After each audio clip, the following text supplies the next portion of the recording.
The Art of Money Getting by P.T. Barnum. In the United States, where we have more land than people, it is not at all difficult for persons in good health to make money. In this comparatively new field there are so many avenues of success open, so many vocations which are not crowded, that any person of either sex who is willing, at least for the time being, to engage in any respectable occupation that offers, may find lucrative employment. Those who really desire to attain an independence, have only to set their minds upon it, and adopt the proper means, as they do in regard to any other object which they wish to accomplish, and the thing is easily done.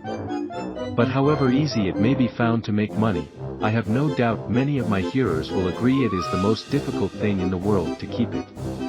The road to wealth is, as Dr. Franklin truly says, as plain as the road to the mill. It consists simply in expending less than we earn. That seems to be a very simple problem. Mr. McCowber, one of those happy creations of the genial Dickens, puts the case in a strong light when he says that to have annual income of £20 per annum, and spend £20 and sixpence, is to be the most miserable of men, whereas, to have an income of only £20, and spend but £19 and sixpence is to be the happiest of mortals. Many of my readers may say, we understand this is economy, and we know economy is wealth. We know we can't eat our cake and keep it also. Yet I beg to say that perhaps more cases of failure arise from mistakes on this point than almost any other. The fact is, many people think they understand economy when they really do not. True economy is misapprehended, and people go through life without properly comprehending what that principle is. One says, I have an income of so much, and here is my neighbor who has the same, yet every year he gets something ahead and I fall short. Why is it? I know all about economy. He thinks he does, but he does not.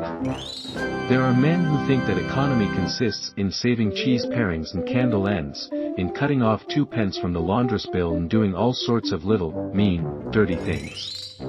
Economy is not meanness. The misfortune is, also, that this class of persons let their economy apply in only one direction.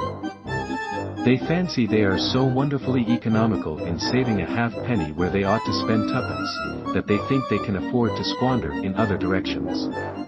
A few years ago, before kerosene oil was discovered or thought of, one might stop overnight at almost any farmer's house in the agricultural districts and get a very good supper, but after supper he might attempt to read in the sitting room, and would find it impossible with the inefficient light of one candle.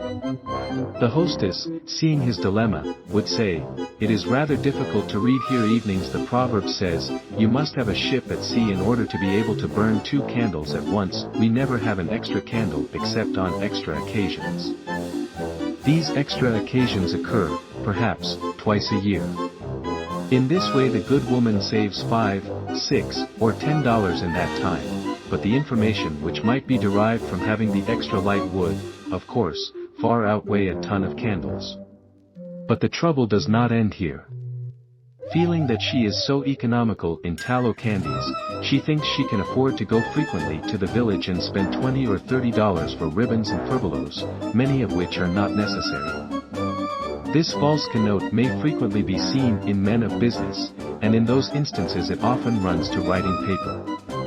You find good businessmen who save all the old envelopes and scraps, and would not tear a new sheet of paper, if they could avoid it, for the world. This is all very well. They may in this way save $5 or $10 a year, but being so economical only in note paper, they think they can afford to waste time to have expensive parties, and to drive their carriages. This is an illustration of Dr. Franklin's saving at the spigot and wasting at the bung hole, penny wise and pound foolish. Punch, in speaking of this one class of people, says, they are like the man who bought a penny herring for his family's dinner and then hired a coach and 4 to take it home. I never knew a man to succeed by practicing this kind of economy. True economy consists in always making the income exceed the outgo. Wear the old clothes a little longer if necessary, dispense with the new pair of gloves, mend the old dress, live on plainer food if need be, so that, under all circumstances, unless some unforeseen accident occurs, there will be a margin in favor of the income. A penny here, and a dollar there, placed at interest, goes on accumulating, and in this way the desired result is attained. It requires some training, perhaps, to accomplish this economy, but when once used to it, you will find there is more satisfaction in rational saving than in irrational spending. Here is a recipe which I recommend. I have found it to work an excellent cure for extravagance, and especially for mistaken economy. When you find that you have no surplus at the end of the year, and yet have a good income, I advise you to take a few sheets of paper, form them into a book and mark down every item of expenditure. Post it every day or week in 2 columns, one headed necessaries, or even comforts, and the other headed luxuries, and you will find that the latter column will be double, treble, and frequently 10 times greater than the former. The real comforts of life cost but a small portion of what most of us can earn. Dr. Franklin says, "It is the eyes of others and not our own eyes which ruin us." If all the world were blind except myself, I should not care for fine clothes or furniture. It is the fear of what Mrs. Grundy may say that keeps the noses of many worthy families to the grindstone. In America many persons like to repeat, "We are all free and equal," but it is a great mistake in more senses than one. That we are born free and equal is a glorious truth in one sense, yet we are not all born equally rich, and we never shall be. One may say, there is a man who has an income of $50,000 per annum, while I have but $1,000. I knew that fellow when he was poor like myself. Now he is rich and thinks he is better than I am. I will show him that I am as good as he is. I will go and buy a horse and buggy. No, I cannot do that, but I will go and hire one and ride this afternoon on the same road that he does, and thus prove to him that I am as good as he is. My friend, you need not take that trouble. You can easily prove that you are as good as he is. You have only to behave as well as he does, but you cannot make anybody believe that you are rich as he is.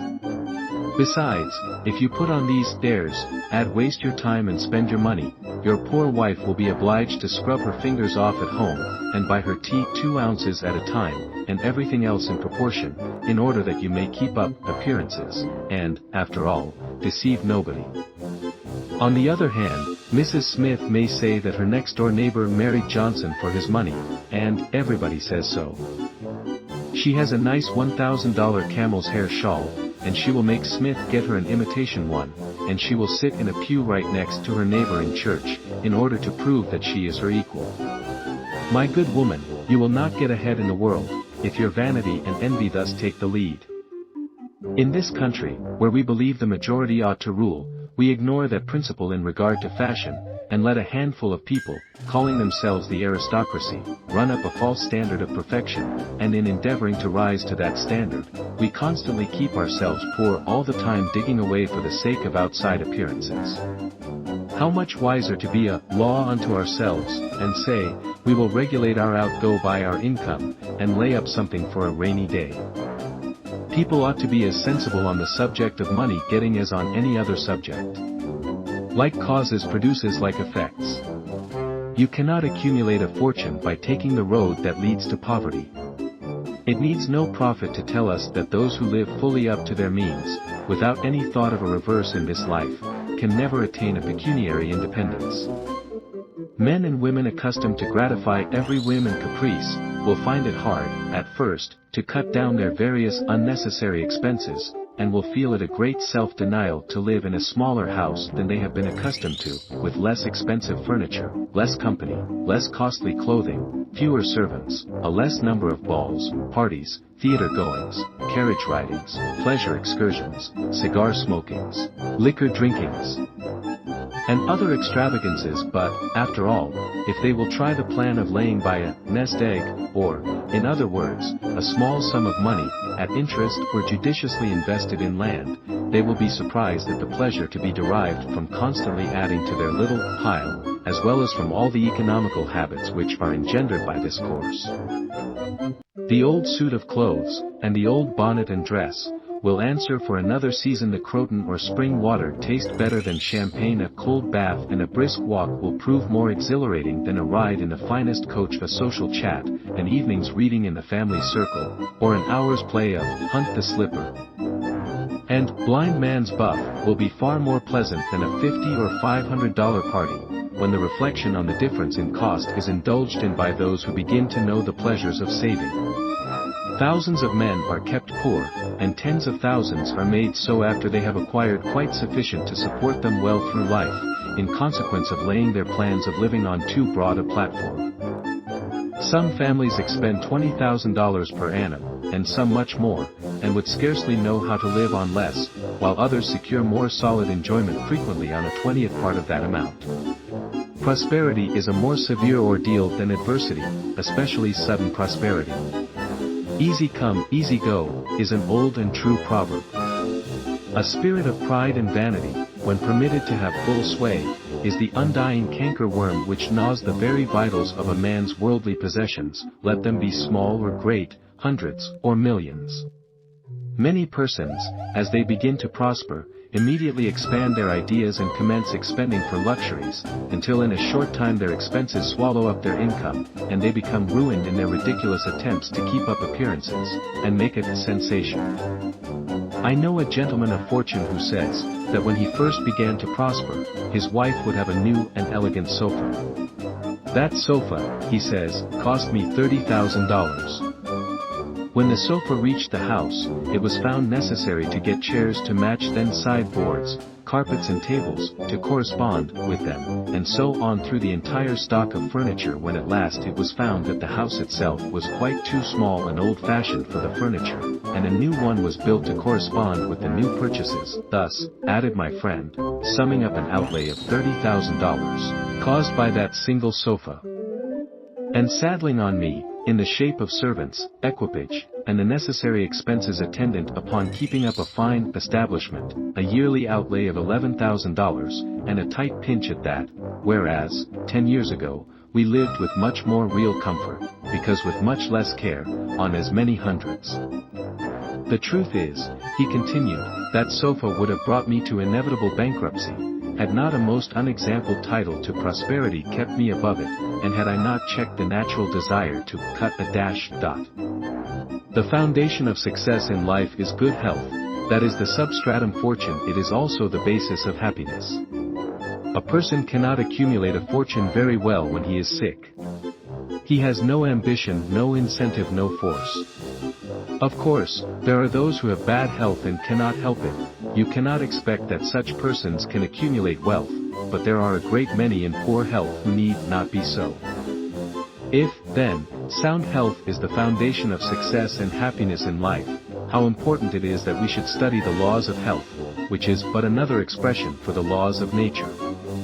The nearer we keep to the laws of nature, the nearer we are to good health, and yet how many persons there are who pay no attention to natural laws, but absolutely transgress them, even against their own natural inclination. We ought to know that the sin of ignorance is never winked at in regard to the violation of nature's laws. Their infraction always brings the penalty. A child may thrust its finger into the flames without knowing it will burn, and so suffers. Repentance, even, will not stop the smart. Many of our ancestors knew very little about the principle of ventilation. They did not know much about oxygen, whatever other gin they might have been acquainted with, and consequently they built their houses with little 7 by 9 feet bedrooms, and these good old pious Puritans would lock themselves up in one of these cells, say their prayers and go to bed. In the morning they would devoutly return thanks for the preservation of their lives during the night, and nobody had better reason to be thankful. Probably some big crack in the window, or in the door, let in a little fresh air, and thus saved them. Many persons knowingly violate the laws of nature against their better impulses, for the sake of fashion. For instance, there is one thing that nothing living except a vile worm ever naturally loved, and that is tobacco. Yet how many persons there are who deliberately train an unnatural appetite, and overcome this implanted aversion for tobacco, to such a degree that they get to love it. They have got hold of a poisonous, filthy weed, or rather that takes a firm hold of them.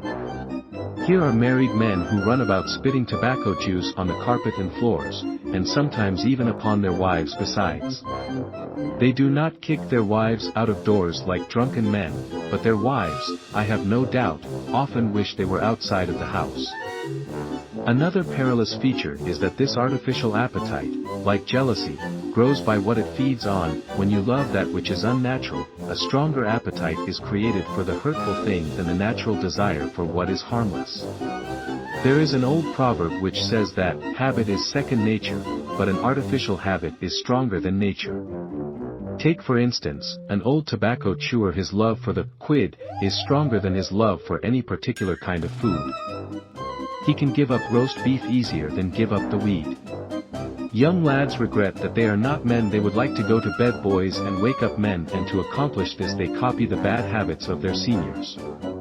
Little Tommy and Johnny see their fathers or uncles smoke a pipe, and they say, "If I could only do that, I would be a man too." Uncle John has gone out and left his pipe of tobacco. Let us try it. They take a match and light it, and then puff away. "We will learn to smoke. Do you like it, Johnny?" That lad dolefully replies, "Not very much. It tastes bitter." By and by he grows pale, but he persists, and he soon offers up a sacrifice on the altar of fashion. But the boys stick to it and persevere until at last they conquer their natural appetites and become the victims of acquired tastes. I speak by the book, for I have noticed its effects on myself, having gone so far as to smoke 10 or 15 cigars a day, although I have not used the weed during the last 14 years, and never shall again. The more a man smokes, the more he craves smoking. The last cigar smoked simply excites the desire for another, and so on incessantly. Take the tobacco chewer. In the morning, when he gets up, he puts a quid in his mouth and keeps it there all day, never taking it out except to exchange it for a fresh one, or when he is going to eat. Oh, yes, at intervals during the day and evening, many a chewer takes out the quid and holds it in his hand long enough to take a drink, and then pop, it goes back again. This simply proves that the appetite for rum is even stronger than that for tobacco. When the tobacco chewer goes to your country seat and you show him your grapery and fruit house, and the beauties of your garden, when you offer him some fresh, ripe fruit, and say, "My friend, I have got here the most delicious apples, and pears, and peaches, and apricots. I have imported them from Spain, France, and Italy. Just see those luscious grapes. There is nothing more delicious nor more healthy than ripe fruit, so help yourself. I want to see you delight yourself with these things." He will roll the dear quid under his tongue and answer, "No, I thank you, I have got tobacco in my mouth." His palate has become narcotized by the noxious weed, and he has lost, in a great measure, the delicate and enviable taste for fruits. This shows what expensive, useless and injurious habits men will get into. I speak from experience. I have smoked until I trembled like an aspen leaf, the blood rushed to my head, and I had a palpitation of the heart which I thought was heart disease, till I was almost killed with fright. When I consulted my physician, he said, "Break off tobacco using." I was not only injuring my health and spending a great deal of money, but I was setting a bad example. I obeyed his counsel. No young man in the world ever looked so beautiful, as he thought he did, behind a 15-cent cigar, or a meerschaum. These remarks apply with tenfold force to the use of intoxicating drinks. To make money, requires a clear brain. A man has got to see that 2 and 2 make 4. He must lay all his plans with reflection and forethought, and closely examine all the details and the ins and outs of business. As no man can succeed in business unless he has a brain to enable him to lay his plans, and reason to guide him in their execution, so, no matter how bountifully a man may be blessed with intelligence, if the brain is muddled, and his judgment warped by intoxicating drinks, it is impossible for him to carry on business successfully. How many good opportunities have passed, never to return, while a man was sipping a social glass with his friend? How many foolish bargains have been made under the influence of the nervine, which temporarily makes its victim think he is rich?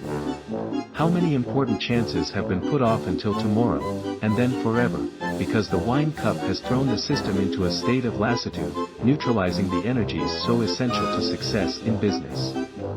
Verily, wine is a maugre. The use of intoxicating drinks as a beverage is as much an infatuation as is the smoking of opium by the Chinese, and the former is quite as destructive to the success of the businessman as the latter. It is an unmitigated evil, utterly indefensible in the light of philosophy, religion, or good sense. It is the parent of nearly every other evil in our country. Don't mistake your vocation. The safest plan, and the one most sure of success for the young man starting in life, is to select the vocation which is most congenial to his tastes. Parents and guardians are often quite too negligent in regard to this. It's very common for a father to say, for example, I have 5 boys. I will make Billy a clergyman, John a lawyer, Tom a doctor, and Dick a farmer. He then goes into town and looks about to see what he will do with Sammy. He returns home and says, Sammy, I see watchmaking is a nice genteel business, I think I will make you a goldsmith. He does this, regardless of Sam's natural inclinations, or genius. We are all, no doubt, born for a wise purpose. There is as much diversity in our brains as in our countenances. Some are born natural mechanics, while some have great aversion to machinery. Let a dozen boys of 10 years get together, and you will soon observe 2 or 3 are whittling out some ingenious device working with locks or complicated machinery. When they were but 5 years old, their father could find no toy to please them like a puzzle. They are natural mechanics, but the other 8 or 9 boys have different aptitudes. I belong to the latter class. I never had the slightest love for mechanism. On the contrary, I have a sort of abhorrence for complicated machinery. I never had ingenuity enough to whittle a cider tap so it would not leak. I never could make a pen that I could write with, or understand the principle of a steam engine. If a man was to take such a boy as I was, and attempt to make a watchmaker of him, the boy might, after an apprenticeship of 5 or 7 years, be able to take apart and put together a watch, but all through life he would be working uphill and seizing every excuse for leaving his work and idling away his time. Watchmaking is repulsive to him. Unless a man enters upon the vocation intended for him by nature, and best suited to his peculiar genius, he cannot succeed. I am glad to believe that the majority of persons do find their right vocation. Yet we see many who have mistaken their calling, from the blacksmith upward down to the clergyman. You will see, for instance, that extraordinary linguist, the learned blacksmith, who ought to have been a teacher of languages, and you may have seen lawyers, doctors, and clergymen who were better fitted by nature for the anvil or the lapstone. Select the right location. After securing the right vocation, you must be careful to select the proper location. You may have been cut out for a hotel keeper, and they say it requires a genius to know how to keep a hotel. You might conduct a hotel like clockwork, and provide satisfactorily for 500 guests every day, yet, if you should locate your house in a small village where there is no railroad communication or public travel, the location would be your ruin. It is equally important that you do not commence business where there are already enough to meet all demands in the same occupation. I remember a case which illustrates this subject. When I was in London in 1858, I was passing down Holborn with an English friend and came to the penny shows. They had immense cartoons outside, portraying the wonderful curiosities to be seen, all for a penny. Being a little in the show line myself, I said, let us go in here. We soon found ourselves in the presence of the illustrious showman, and he proved to be the sharpest man in that line I had ever met. He told us some extraordinary stories in reference to his bearded ladies, his albinos, and his armadillos, which we could hardly believe, but thought it better to believe it than look after the proof. He finally begged to call our attention to some wax statuary, and showed us a lot of the dirtiest and filthiest wax figures imaginable. They looked as if they had not seen water since the deluge. What is there so wonderful about your statuary? I asked. I beg you not to speak so satirically, he replied, sir, these are not Madame Tussauds wax figures, all covered with gilt and tinsel and imitation diamonds, and copied from engravings and photographs. Mine, sir, were taken from life. Whenever you look upon one of those figures, you may consider that you are looking upon the living individual. Glancing casually at them, I saw one labeled Henry VIII, and feeling a little curious upon seeing that it looked like Calvin Edson, the living skeleton, I said, do you call that Henry VIII? He replied, Certainly sir, it was taken from life at Hampton Court, by special order of His Majesty on such a day. He would have given the hour of the day if I had resisted, I said. Everybody knows that Henry VIII was a great stout old king, and that figure is lean and lank. What do you say to that? Why, he replied, you would be lean and lank yourself if you sat there as long as he has. There was no resisting such arguments. I said to my English friend, let us go out, do not tell him who I am, I show the white feather, he beats me. He followed us to the door, and seeing the rabble in the street, he called out, ladies and gentlemen, I beg to draw your attention to the respectable character of my visitors, pointing to us as we walked away. I called upon him a couple of days afterwards, told him who I was, and said, my friend, you are an excellent showman, but you have selected a bad location. He replied, this is true, sir, I feel that all my talents are thrown away, but what can I do? You can go to America, I replied. You can give full play to your faculties over there, you will find plenty of elbow room in America. I will engage you for 2 years, after that you will be able to go on your own account. He accepted my offer and remained 2 years in my New York museum. He then went to New Orleans and carried on a traveling show business during the summer. Today he is worth $60,000, simply because he selected the right vocation and also secured the proper location. The old proverb says, 3 removes are as bad as a fire, but when a man is in the fire, it matters but little how soon or how often he removes. Avoid debt. Young men starting in life should avoid running into debt. There is scarcely anything that drags a person down like debt. It is a slavish position to get in, yet we find many a young man, hardly out of his teens, running in debt. He meets a chum and says, look at this, I have got trusted for a new suit of clothes. He seems to look upon the clothes as so much given to him. Well, it frequently is so, but, if he succeeds in paying and then gets trusted again, he is adopting a habit which will keep him in poverty through life. Debt robs a man of his self-respect, and makes him almost despise himself. Grunting and groaning and working for what he has eaten up or worn out, and now when he is called upon to pay up, he has nothing to show for his money. This is properly termed, working for a dead horse. I do not speak of merchants buying and selling on credit, or of those who buy on credit in order to turn the purchase to a profit. The old Quaker said to his farmer son, John, never get trusted, but if thee gets trusted for anything, let it be for manure, because that will help thee pay it back again. Mr. Beecher advised young men to get in debt if they could to a small amount in the purchase of land, in the country districts. If a young man, he says, will only get in debt for some land and then get married, these 2 things will keep him straight, or nothing will. This may be safe to a limited extent, but getting in debt for what you eat and drink and wear is to be avoided. Some families have a foolish habit of getting credit at the stores, and thus frequently purchase many things which might have been dispensed with. It is all very well to say, I have got trusted for 60 days, and if I don't have the money the creditor will think nothing about it. There is no class of people in the world, who have such good memories as creditors. When the 60 days run out, you will have to pay. If you do not pay, you will break your promise, and probably resort to a falsehood. You may make some excuse or get in debt elsewhere to pay it, but that only involves you the deeper.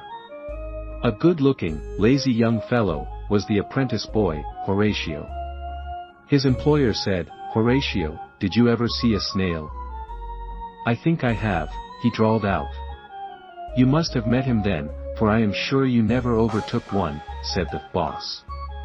Your creditor will meet you or overtake you and say, now, my young friend, you agreed to pay me, you have not done it, you must give me your note. You give the note on interest and it commences working against you, it is a dead horse.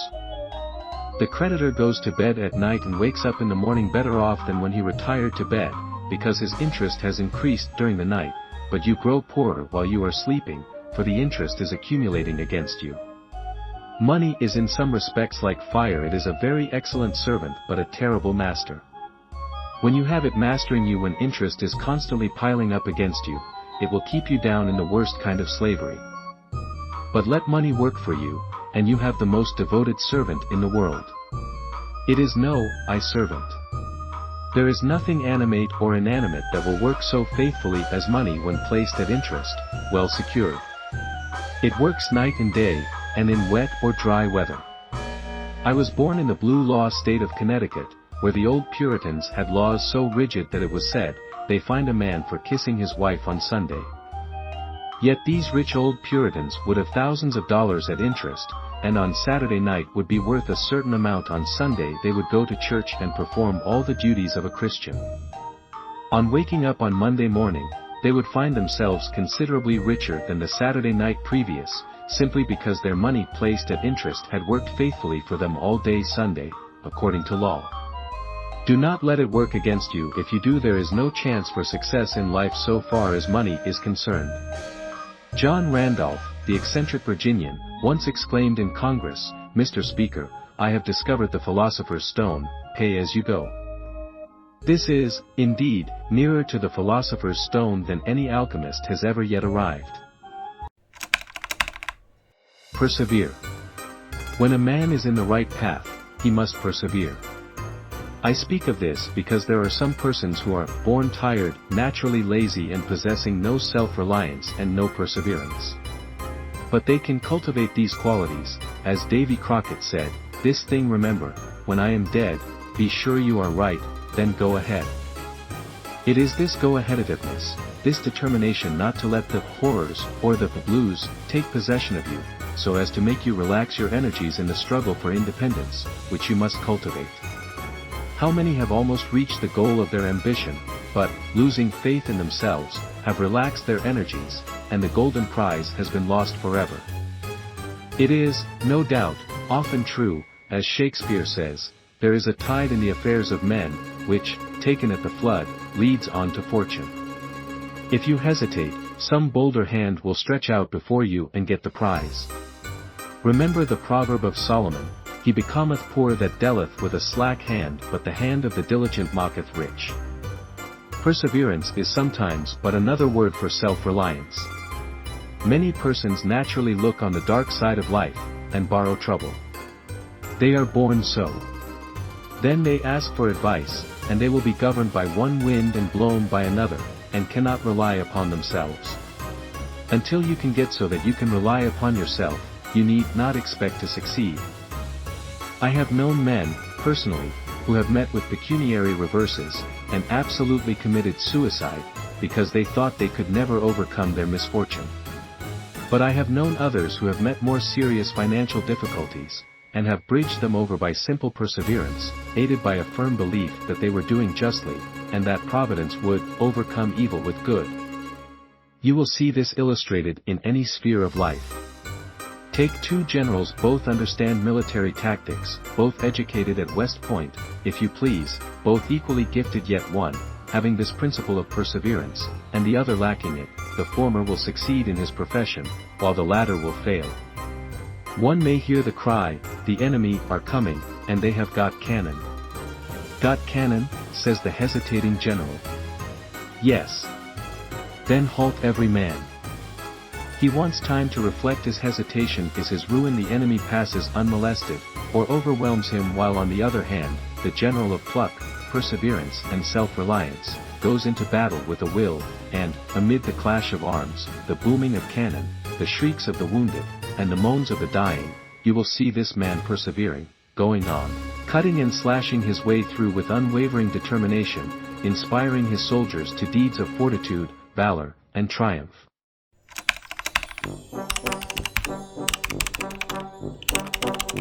Whatever you do, do it with all your might. Work at it, if necessary, early and late, in season and out of season, not leaving a stone unturned, and never deferring for a single hour that which can be done just as well now. The old proverb is full of truth and meaning, whatever is worth doing at all, is worth doing well. Many a man acquires a fortune by doing his business thoroughly, while his neighbor remains poor for life, because he only half does it. Ambition, energy, industry, perseverance, are indispensable requisites for success in business. Fortune always favors the brave, and never helps a man who does not help himself. It won't do to spend your time like Mr. McCowber, in waiting for something to turn up. To such men one of two things usually turns up: the poorhouse or the jail for idleness breeds bad habits, and clothes a man in rags. The poor spendthrift vagabond says to a rich man, "I have discovered there is enough money in the world for all of us. If it was equally divided, this must be done, and we shall all be happy together." "But," was the response, "if everybody was like you, it would be spent in 2 months, and what would you do then?" "Oh. Divide again, keep dividing, of course." I was recently reading in a London paper an account of a light philosophic pauper who was kicked out of a cheap boarding house because he could not pay his bill, but he had a roll of paper sticking out of his coat pocket, which, upon examination, proved to be his plan for paying off the national debt of England without the aid of a penny. People have got to do as Cromwell said, not only trust in Providence, but keep the powder dry. Do your part of the work, or you cannot succeed. Muhammad, one night, while encamping in the desert, overheard one of his fatigued followers remark, "I will loose my camel, and trust it to God." "No, no, not so," said the Prophet, "tie thy camel, and trust it to God. Do all you can for yourselves, and then trust to Providence, or luck, or whatever you please to call it, for the rest. Depend upon your own personal exertions."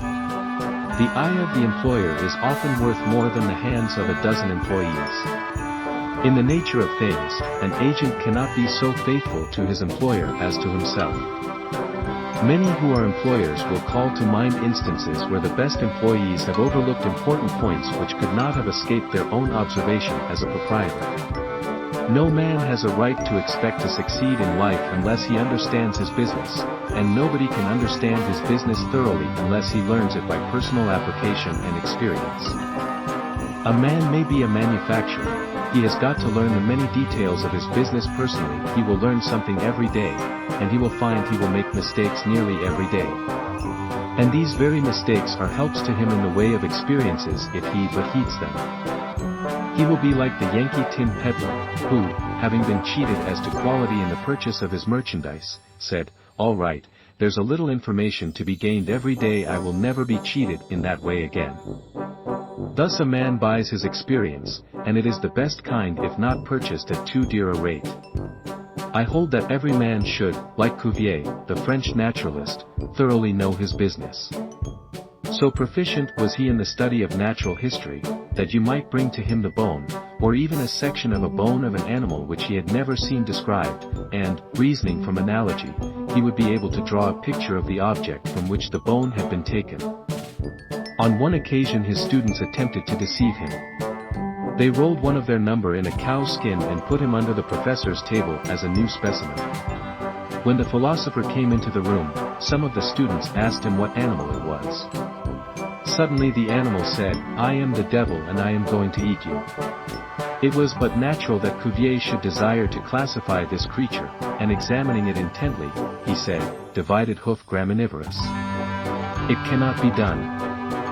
He knew that an animal with a split hoof must live upon grass and grain, or other kind of vegetation, and would not be inclined to eat flesh, dead or alive, so he considered himself perfectly safe. The possession of a perfect knowledge of your business is an absolute necessity in order to ensure success. Among the maxims of the elder Rothschild was one, all-apparent paradox: be cautious and bold. This seems to be a contradiction in terms, but it is not, and there is great wisdom in the maxim. It is, in fact, a condensed statement of what I have already said. It is to say, you must exercise your caution in laying your plans, but be bold in carrying them out. A man who is all caution, will never dare to take hold and be successful, and a man who is all boldness, is merely reckless, and must eventually fail. A man may go on 'change and make $50,000 or $100,000 in speculating in stocks, at a single operation. But if he has simple boldness without caution, it is mere chance, and what he gains today he will lose tomorrow. You must have both the caution and the boldness, to ensure success. The Rothschilds have another maxim: never have anything to do with an unlucky man or place. That is to say, never have anything to do with a man or place which never succeeds, because, although a man may appear to be honest and intelligent, yet if he tries this or that thing and always fails, it is on account of some fault or infirmity that you may not be able to discover but nevertheless which must exist. There is no such thing in the world as luck. There never was a man who could go out in the morning and find a purse full of gold in the street today, and another tomorrow, and so on, day after day. He may do so once in his life, but so far as mere luck is concerned, he is as liable to lose it as to find it. Like causes produce like effects. If a man adopts the proper methods to be successful, luck will not prevent him. If he does not succeed, there are reasons for it, although, perhaps, he may not be able to see them. Use the best tools. Men in engaging employees should be careful to get the best. Understand, you cannot have two good tools to work with, and there is no tool you should be so particular about as living tools. If you get a good one, it is better to keep him, than keep changing. He learns something every day and you are benefited by the experience he acquires.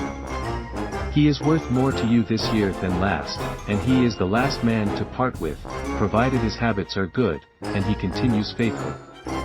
If, as he gets more valuable, he demands an exorbitant increase of salary on the supposition that you can't do without him, let him go.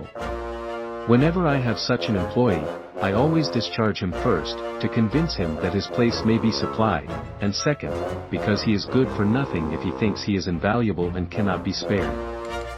But I would keep him, if possible, in order to profit from the result of his experience.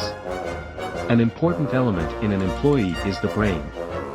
You can see bills up, hands wanted, but hands are not worth a great deal without heads.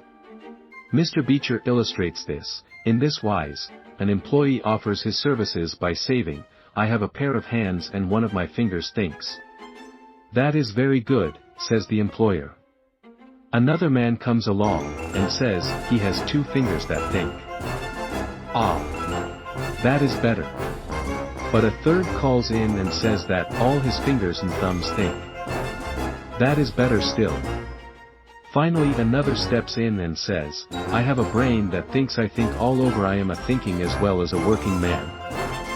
"You are the man I want," says the delighted employer. Those men who have brains and experience are therefore the most valuable, and not to be readily parted with. It is better for them, as well as yourself, to keep them, at reasonable advances in their salaries from time to time.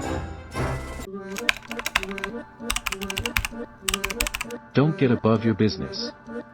Young men, after they get through their business training, or apprenticeship, instead of pursuing their avocation and rising in their business, will often lie about doing nothing. They say, "I have learned my business, but I am not going to be a hireling." What is the object of learning my trade or profession, unless I establish myself? Have you capital to start with? No, but I am going to have it. How are you going to get it? I will tell you confidentially, I have a wealthy old aunt, and she will die pretty soon, but if she does not, I expect to find some rich old man who will lend me a few thousands to give me a start. If I only get the money to start with, I will do well. There is no greater mistake than when a young man believes he will succeed with borrowed money. Why? Because every man's experience coincides with that of Mr. Astor, who said, it was more difficult for him to accumulate his first $1,000, than all the succeeding millions that made up his colossal fortune. Money is good for nothing unless you know the value of it by experience. Give a boy $20,000 and put him in business, and the chances are that he will lose every dollar of it before he is a year older. Like buying a ticket in the lottery and drawing a prize, it is easy come, easy go. He does not know the value of it. Nothing is worth anything, unless it costs effort. Without self-denial and economy, patience and perseverance, and commencing with capital which you have not earned, you are not sure to succeed in accumulating. Young men, instead of waiting for dead men's shoes, should be up and doing, for there is no class of persons who are so unaccommodating in regard to dying as these rich old people, and it is fortunate for the expectant heirs that it is so.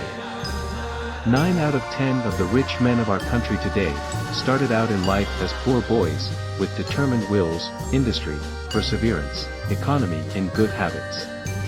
They went on gradually, made their own money and saved it, and this is the best way to acquire a fortune. Stephen Girard started life as a poor cabin boy, and died worth $9 million. A.T. Stewart was a poor Irish boy and he paid taxes on $1.5 million of income per year. John Jacob Astor was a poor farmer boy, and died worth 20 millions. Cornelius Vanderbilt began life rowing a boat from Staten Island to New York. He presented our government with a steamship worth $1 million, and died worth 50 million. There is no royal road to learning, says the proverb, and I may say it is equally true, there is no royal road to wealth. But I think there is a royal road to both. The road to learning is a royal one, the road that enables the student to expand his intellect and add every day to his stock of knowledge, until, in the pleasant process of intellectual growth, he is able to solve the most profound problems, to count the stars, to analyze every atom of the globe, and to measure the firmament. This is a regal highway, and it is the only road worth traveling. So in regard to wealth, go on in confidence, study the rules, and above all things, study human nature, for the proper study of mankind is man, and you will find that while expanding the intellect and the muscles, your enlarged experience will enable you every day to accumulate more and more principle, which will increase itself by interest and otherwise, until you arrive at a state of independence. You will find, as a general thing, that the poor boys get rich and the rich boys get poor. For instance, a rich man at his decease leaves a large estate to his family. His eldest sons, who have helped him earn his fortune, know by experience the value of money, and they take their inheritance and add to it.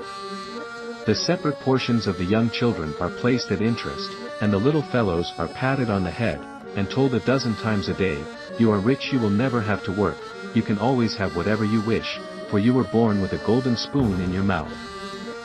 The young heir soon finds out what that means. He has the finest dresses and playthings, he is crammed with sugar candies and almost killed with kindness, and he passes from school to school, petted and flattered. He becomes arrogant and self-conceited, abuses his teachers, and carries everything with a high hand. He knows nothing of the real value of money, having never earned any, but he knows all about the golden spoon business. At college, he invites his poor fellow students to his room, where he wines and dines them. He is cajoled and caressed, and called a glorious good fellow, because he is so lavish of his money. He gives his game suppers, drives his fast horses, invites his chums to fetes and parties, determined to have lots of good times. He spends the night in frolics and debauchery, and leads off his companions with the familiar song, "We won't go home till morning." He gets them to join him in pulling down signs, taking gates from their hinges and throwing them into backyards and horse ponds. If the police arrest them, he knocks them down, is taken to the lockup, and joyfully foots the bills. "Ah! My boys," he cries, "what is the use of being rich, if you can't enjoy yourself?" He might more truly say, if you can't make a fool of yourself, but he is fast, hates slow things, and doesn't see it. Young men loaded down with other people's money are almost sure to lose all they inherit, and they acquire all sorts of bad habits which, in the majority of cases, ruin them in health, purse and character. In this country, one generation follows another, and the poor of today are rich in the next generation, or the third.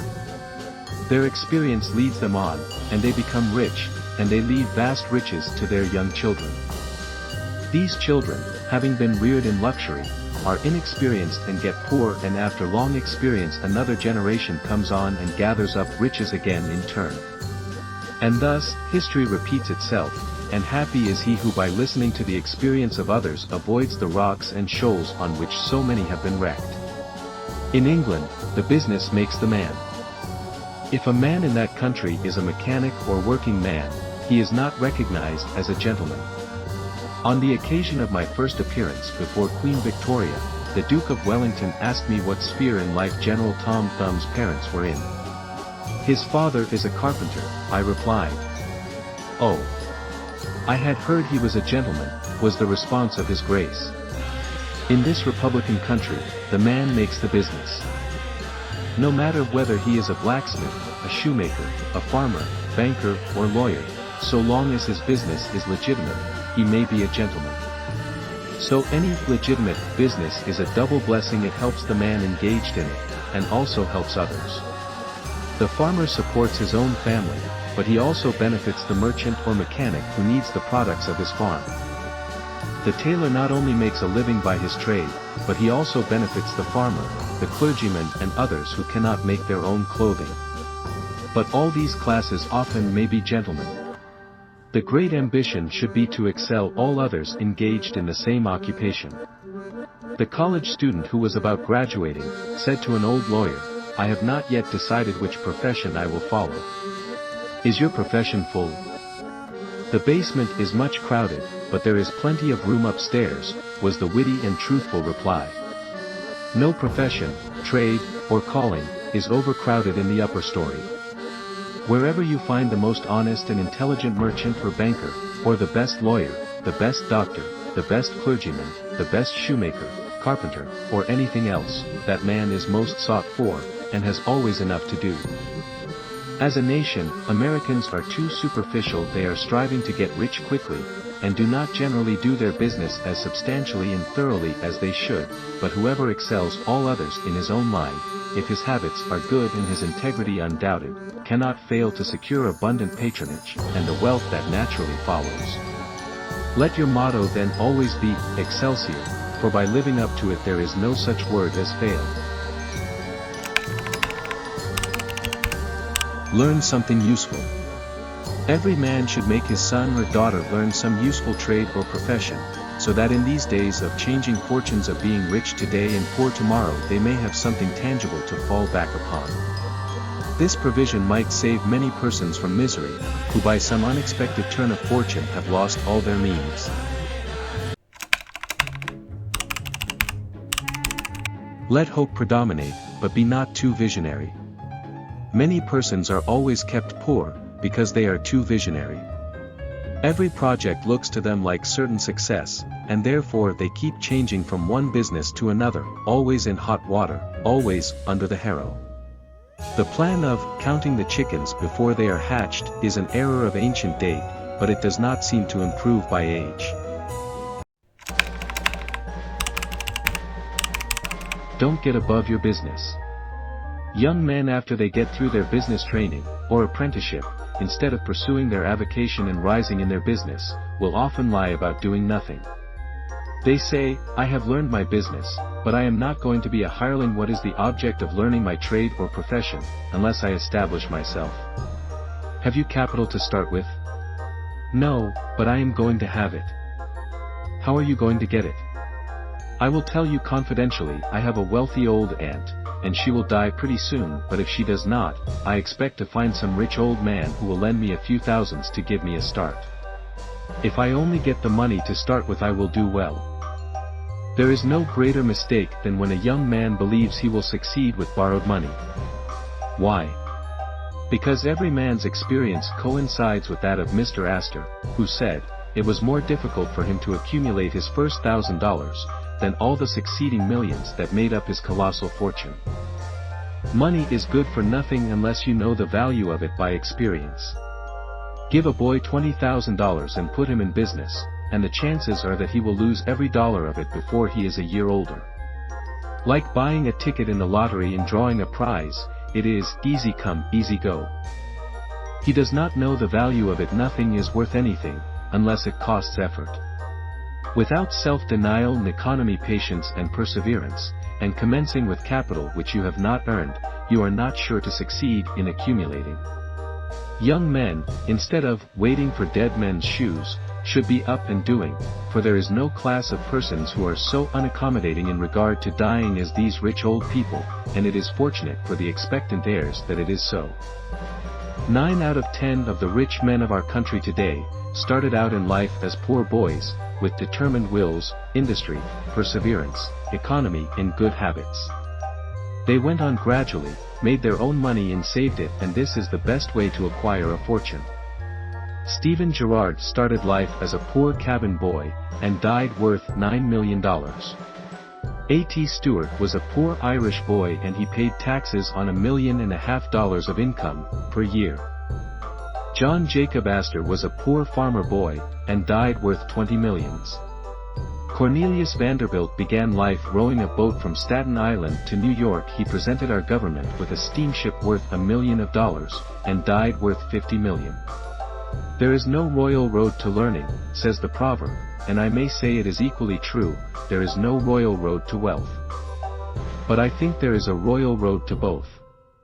The road to learning is a royal one, the road that enables the student to expand his intellect and add every day to his stock of knowledge, until, in the pleasant process of intellectual growth, he is able to solve the most profound problems, to count the stars, to analyze every atom of the globe, and to measure the firmament. This is a regal highway, and it is the only road worth traveling. So in regard to wealth, go on in confidence, study the rules, and above all things, study human nature, for the proper study of mankind is man, and you will find that while expanding the intellect and the muscles, your enlarged experience will enable you every day to accumulate more and more principle, which will increase itself by interest and otherwise, until you arrive at a state of independence. You will find, as a general thing, that the poor boys get rich and the rich boys get poor.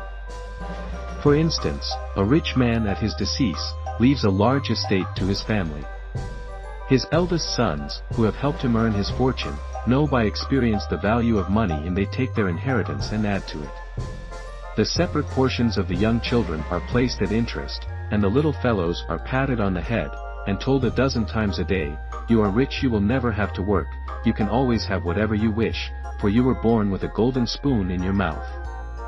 The young heir soon finds out what that means. He has the finest dresses and playthings, he is crammed with sugar candies and almost killed with kindness, and he passes from school to school, petted and flattered. He becomes arrogant and self-conceited, abuses his teachers, and carries everything with a high hand. He knows nothing of the real value of money, having never earned any, but he knows all about the golden spoon business. At college, he invites his poor fellow students to his room, where he wines and dines them. He is cajoled and caressed, and called a glorious good fellow, because he is so lavish of his money. He gives his game suppers, drives his fast horses, invites his chums to fetes and parties, determined to have lots of good times. He spends the night in frolics and debauchery, and leads off his companions with the familiar song, "We won't go home till morning." He gets them to join him in pulling down signs, taking gates from their hinges and throwing them into backyards and horse ponds. If the police arrest them, he knocks them down, is taken to the lockup, and joyfully foots the bills. "Ah! My boys," he cries, "what is the use of being rich, if you can't enjoy yourself?" He might more truly say, if you can't make a fool of yourself, but he is fast, hates slow things, and doesn't see it. Young men loaded down with other people's money are almost sure to lose all they inherit, and they acquire all sorts of bad habits which, in the majority of cases, ruin them in health, purse and character. In this country, one generation follows another, and the poor of today are rich in the next generation, or the third. Their experience leads them on, and they become rich, and they leave vast riches to their young children. These children, having been reared in luxury, are inexperienced and get poor, and after long experience another generation comes on and gathers up riches again in turn. And thus, history repeats itself, and happy is he who by listening to the experience of others avoids the rocks and shoals on which so many have been wrecked. In England, the business makes the man. If a man in that country is a mechanic or working man, he is not recognized as a gentleman. On the occasion of my first appearance before Queen Victoria, the Duke of Wellington asked me what sphere in life General Tom Thumb's parents were in. "His father is a carpenter," I replied. "Oh. I had heard he was a gentleman," was the response of His Grace. In this republican country, the man makes the business. No matter whether he is a blacksmith, a shoemaker, a farmer, banker, or lawyer, so long as his business is legitimate, he may be a gentleman. So any legitimate business is a double blessing. It helps the man engaged in it, and also helps others. The farmer supports his own family, but he also benefits the merchant or mechanic who needs the products of his farm.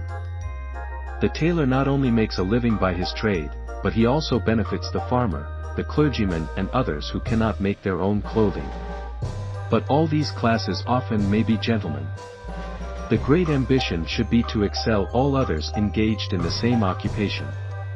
The college student who was about graduating, said to an old lawyer, "I have not yet decided which profession I will follow." "Is your profession full?" "The basement is much crowded, but there is plenty of room upstairs," was the witty and truthful reply. No profession, trade, or calling, is overcrowded in the upper story. Wherever you find the most honest and intelligent merchant or banker, or the best lawyer, the best doctor, the best clergyman, the best shoemaker, carpenter, or anything else, that man is most sought for, and has always enough to do. As a nation, Americans are too superficial. They are striving to get rich quickly, and do not generally do their business as substantially and thoroughly as they should, but whoever excels all others in his own line, if his habits are good and his integrity undoubted, cannot fail to secure abundant patronage, and the wealth that naturally follows. Let your motto then always be, Excelsior, for by living up to it there is no such word as fail.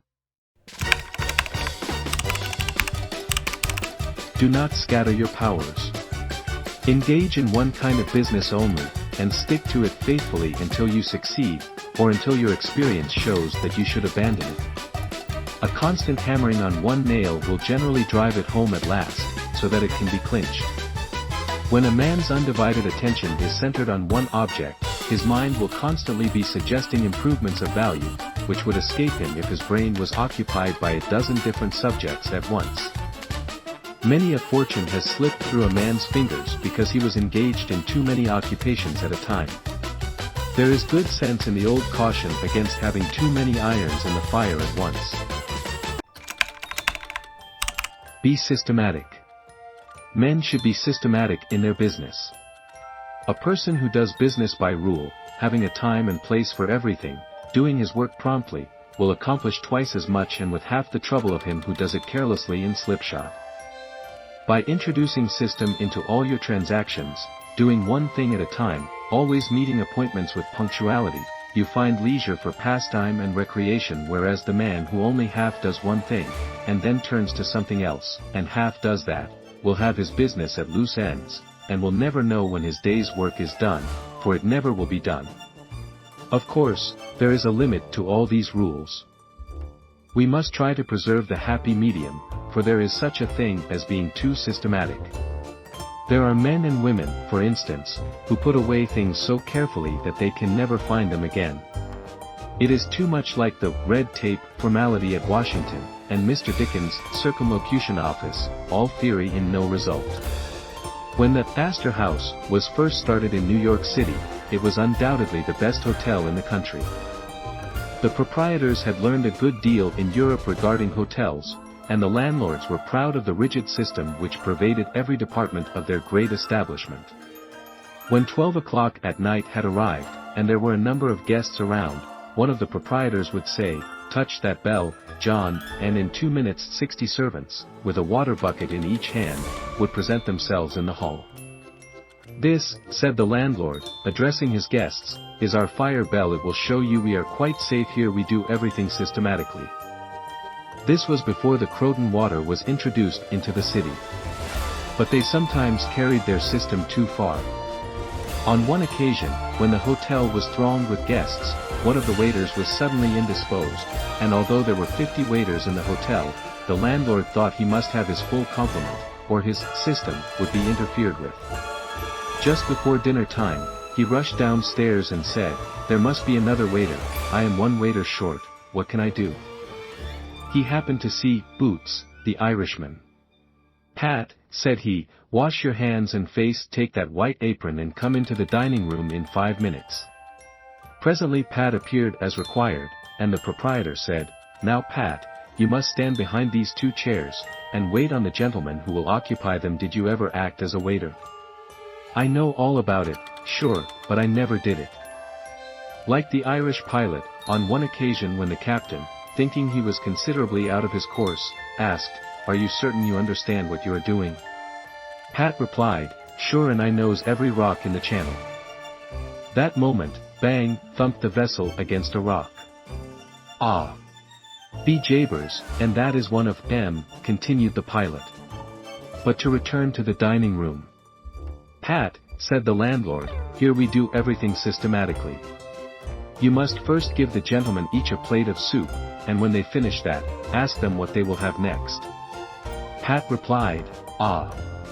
And I understand perfectly the virtues of Shystem. Very soon in came the guests. The plates of soup were placed before them.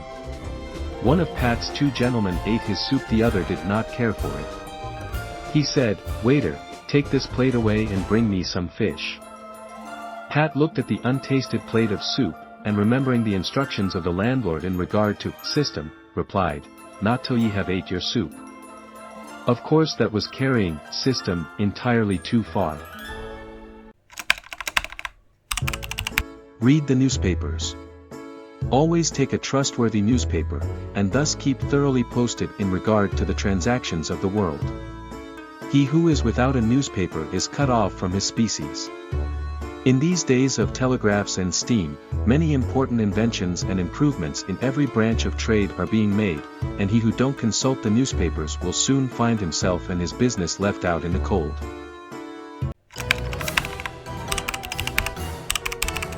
Beware of outside operations. We sometimes see men who have obtained fortunes, suddenly become poor. In many cases, this arises from intemperance, and often from gaming, and other bad habits. Frequently it occurs because a man has been engaged in outside operations, of some sort. When he gets rich in his legitimate business, he is told of a grand speculation where he can make a score of thousands. He is constantly flattered by his friends, who tell him that he is born lucky, that everything he touches turns into gold. Now if he forgets that his economical habits, his rectitude of conduct and a personal attention to a business which he understood, caused his success in life, he will listen to the siren voices. He says, I will put in $20,000.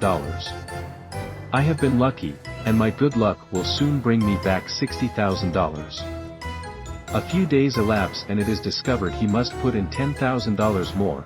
Soon after he is told, it is all right, but certain matters not foreseen, require an advance of $20,000 more, which will bring him a rich harvest, but before the time comes around to realize, the bubble bursts, he loses all he is possessed of, and then he learns what he ought to have known at the first. That however successful a man may be in his own business, if he turns from that, and engages ill a business which he don't understand, he is like Samson when shorn of his locks his strength has departed, and he becomes like other men.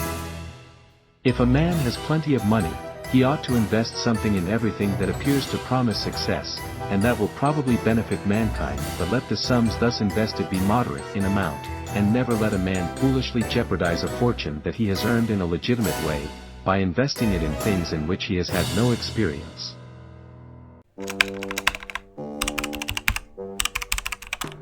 Don't endorse without security. I hold that no man ought ever to endorse a note or become security, for any man, be it his father or brother, to a greater extent than he can afford to lose and care nothing about, without taking good security. Here is a man that is worth $20,000. He is doing a thriving manufacturing or mercantile trade. You are retired and living on your money. He comes to you and says, you are aware that I am worth $20,000, and don't owe a dollar. If I had $5,000 in cash, I could purchase a particular lot of goods and double my money in a couple of months. Will you endorse my note for that amount? You reflect that he is worth $20,000, and you incur no risk by endorsing his note. You like to accommodate him, and you lend your name without taking the precaution of getting security. Shortly after, he shows you the note with your endorsement cancelled, and tells you, probably truly, that he made the profit that he expected by the operation. You reflect that you have done a good action, and the thought makes you feel happy. By and by, the same thing occurs again and you do it again. You have already fixed the impression in your mind that it is perfectly safe to endorse his notes without security. But the trouble is, this man is getting money too easily. He has only to take your note to the bank, get it discounted and take the cash. He gets money for the time being without effort, without inconvenience to himself. Now mark the result. He sees a chance for speculation outside of his business. A temporary investment of only 10,000 is required. It is sure to come back before a note at the bank would be due. He places a note for that amount before you. You sign it almost mechanically. Being firmly convinced that your friend is responsible and trustworthy, you endorse his notes as a matter of course. Unfortunately, the speculation does not come to a head quite so soon as was expected, and another 10,000 note must be discounted to take up the last one when due. Before this note matures, the speculation has proved an utter failure and all the money is lost. Does the loser tell his friend, the endorser, that he has lost half of his fortune? Not at all. He don't even mention that he has speculated at all. But he has got excited. The spirit of speculation has seized him. He sees others making large sums in this way. We seldom hear of the losers, and, like other speculators, he looks for his money where he loses it. He tries again. Endorsing notes has become chronic with you, and at every loss he gets your signature for whatever amount he wants. Finally you discover your friend has lost all of his property and all of yours. You are overwhelmed with astonishment and grief, and you say, "It is a hard thing, my friend here has ruined me," but, you should add, "I have also ruined him." If you had said in the first place, "I will accommodate you, but I never endorse without taking ample security," he could not have gone beyond the length of his tether, and he would never have been tempted away from his legitimate business. It is a very dangerous thing, therefore, at any time, to let people get possession of money too easily. It tempts them to hazardous speculations, if nothing more. Solomon truly said, "He that hath suretyship is sure." So with the young man starting in business, let him understand the value of money by earning it. When he does understand its value, then grease the wheels a little in helping him to start business, but remember, men who get money with too great facility cannot usually succeed. You must get the first dollars by hard knocks, and at some sacrifice, in order to appreciate the value of those dollars. Advertise your business. We all depend, more or less, upon the public for our support. We all trade with the public: lawyers, doctors, shoemakers, artists, blacksmiths, showmen, opera stagers, railroad presidents, and college professors. Those who deal with the public must be careful that their goods are valuable, that they are genuine, and will give satisfaction. When you get an article which you know is going to please your customers, and that when they have tried it, they will feel they have got their money's worth, then let the fact be known that you have got it. Be careful to advertise it in some shape or other, because it is evident that if a man has ever so good an article for sale, and nobody knows it, it will bring him no return. In a country like this, where nearly everybody reads, and where newspapers are issued and circulated in editions of 5,000 to 200,000, it would be very unwise if this channel was not taken advantage of to reach the public in advertising. A newspaper goes into the family, and is read by wife and children, as well as the head of the home. Hence hundreds and thousands of people may read your advertisement, while you are attending to your routine business. Many, perhaps, read it while you are asleep. The whole philosophy of life is, first sow, then reap. That is the way the farmer does. He plants his potatoes and corn, and sows his grain, and then goes about something else, and the time comes when he reaps. But he never reaps first and sows afterwards. This principle applies to all kinds of business, and to nothing more eminently than to advertising. If a man has a genuine article, there is no way in which he can reap more advantageously than by sowing to the public in this way. He must, of course, have a really good article, and one which will please his customers. Anything spurious will not succeed permanently, because the public is wiser than many imagine. Men and women are selfish, and we all prefer purchasing where we can get the most for our money, and we try to find out where we can most surely do so. You may advertise a spurious article, and induce many people to call and buy at once, but they will denounce you as an impostor and swindler, and your business will gradually die out and leave you poor. This is right. Few people can safely depend upon chance custom. You all need to have your customers return and purchase again. A man said to me, "I have tried advertising and did not succeed, yet I have a good article." I replied, "My friend, there may be exceptions to a general rule. But how do you advertise? I put it in a weekly newspaper 3 times, and paid $1.50 for it. I replied, "Sir, advertising is like learning, a little is a dangerous thing." A French writer says that, "The reader of a newspaper does not see the first mention of an ordinary advertisement, the second insertion he sees, but does not read the third insertion, he reads the fourth insertion, he looks at the price the fifth insertion, he speaks of it to his wife the sixth insertion, he is ready to purchase, and the seventh insertion, he purchases." Your object in advertising is to make the public understand what you have got to sell, and if you have not the pluck to keep advertising, until you have imparted that information, all the money you have spent is lost. You are like the fellow who told the gentleman if he would give him 10 cents it would save him $1. "How can I help you so much with so small a sum?" asked the gentleman in surprise. "I started out this morning," hiccuped the fellow, "with the full determination to get drunk, and I have spent my only $1 to accomplish the object, and it has not quite done it. 10 cents worth more of whiskey would just do it, and in this manner I should save the $1 already expended." So a man who advertises at all must keep it up until the public know who and what he is, and what his business is, or else the money invested in advertising is lost. Some men have a peculiar genius for writing a striking advertisement, one that will arrest the attention of the reader at first sight. This fact, of course, gives the advertiser a great advantage.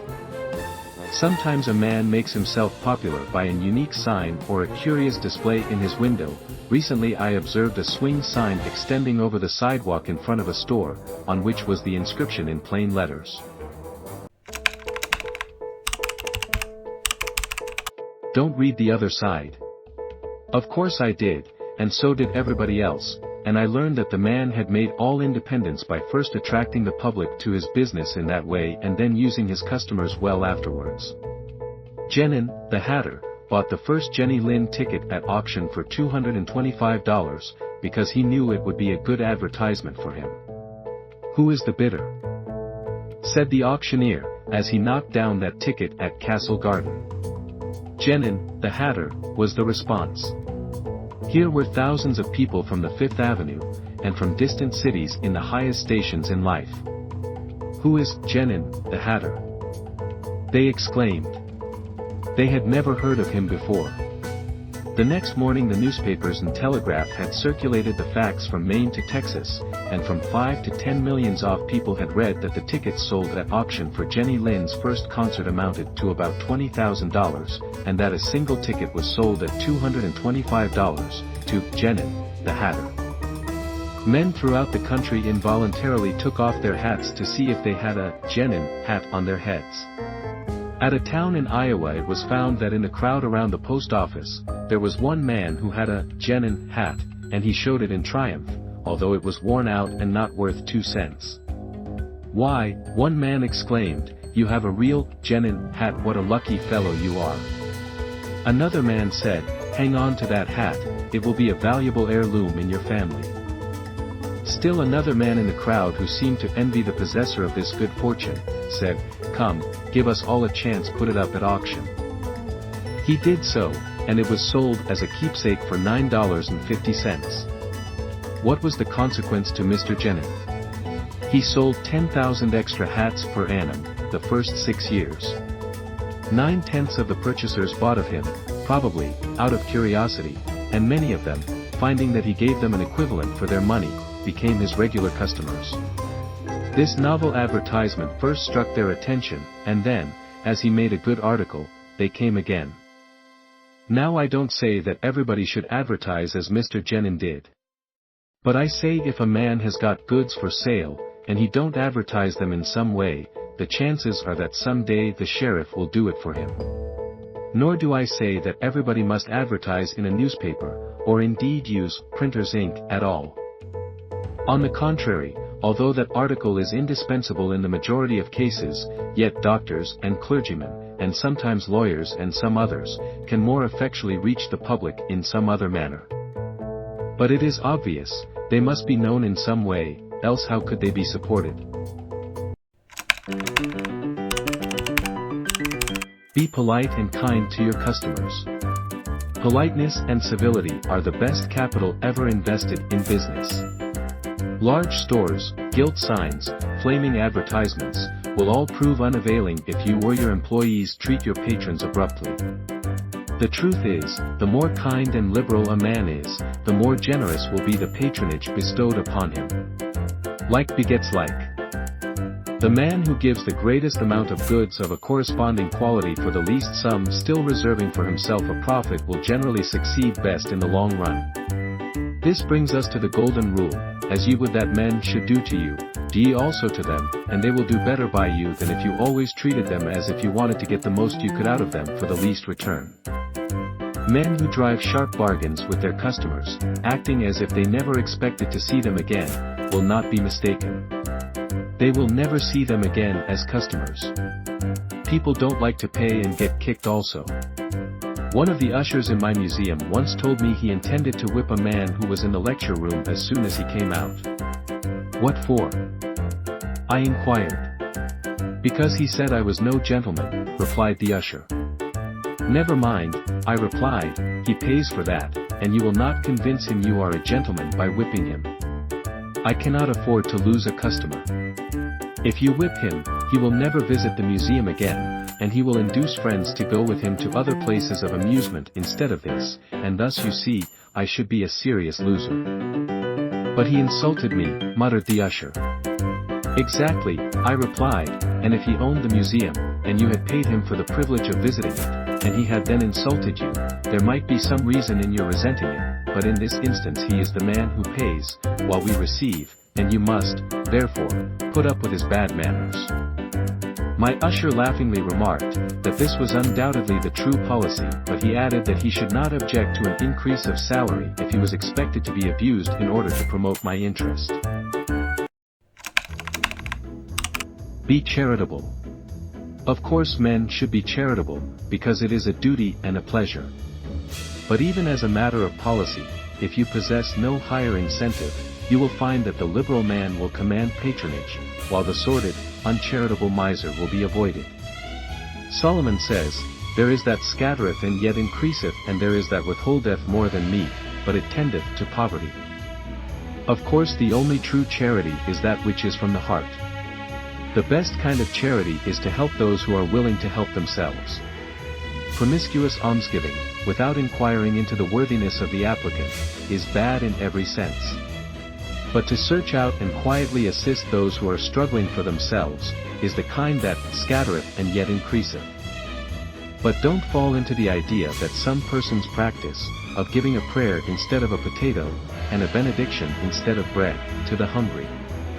It is easier to make Christians with full stomachs than empty. Don't blab. Some men have a foolish habit of telling their business secrets. If they make money they like to tell their neighbors how it was done. Nothing is gained by this, and ofttimes much is lost. Say nothing about your profits, your hopes, your expectations, your intentions. And this should apply to letters as well as to conversation. Goethe makes Mephistopheles say, "Never write a letter nor destroy one." Businessmen must write letters, but they should be careful what they put in them. If you are losing money, be specially cautious and not tell of it, or you will lose your reputation. Preserve your integrity. It is more precious than diamonds or rubies.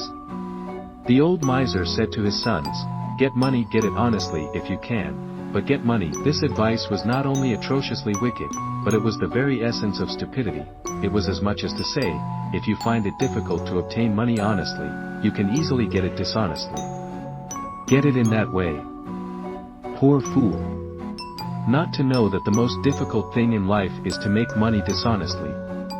Not to know that our prisons are full of men who attempted to follow this advice, not to understand that no man can be dishonest, without soon being found out, and that when his lack of principle is discovered, nearly every avenue to success is closed against him forever. The public very properly shun all whose integrity is doubted.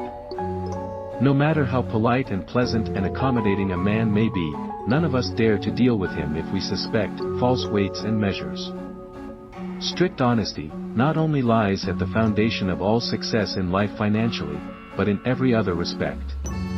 uncompromising integrity of character is invaluable.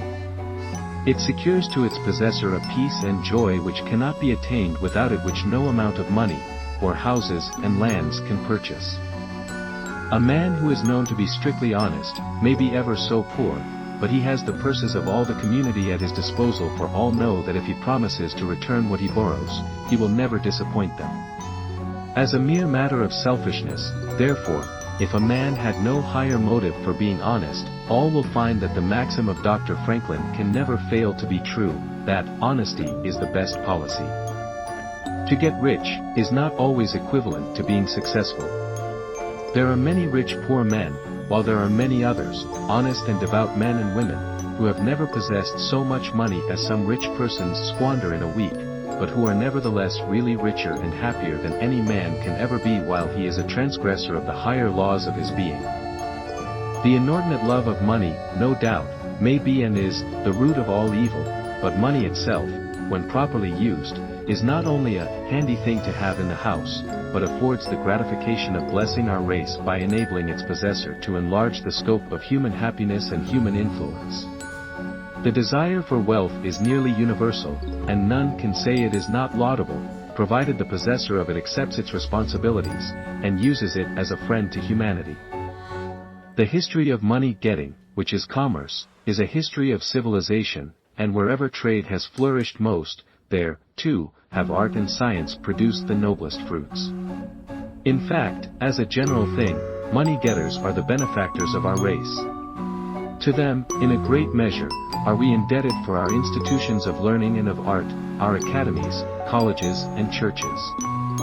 It is no argument against the desire for, or the possession of wealth, to say that there are sometimes misers who hoard money only for the sake of hoarding and who have no higher aspiration than to grasp everything which comes within their reach. As we have sometimes hypocrites in religion, and demagogues in politics, so there are occasionally misers among money-getters. These, however, are only exceptions to the general rule. But when, in this country, we find such a nuisance and stumbling block as a miser, we remember with gratitude that in America we have no laws of primogeniture, and that in the due course of nature the time will come when the hoarded dust will be scattered for the benefit of mankind. To all men and women, therefore, do I conscientiously say, make money honestly, and not otherwise, for Shakespeare has truly said, he that wants money, means, and content, is without three good friends.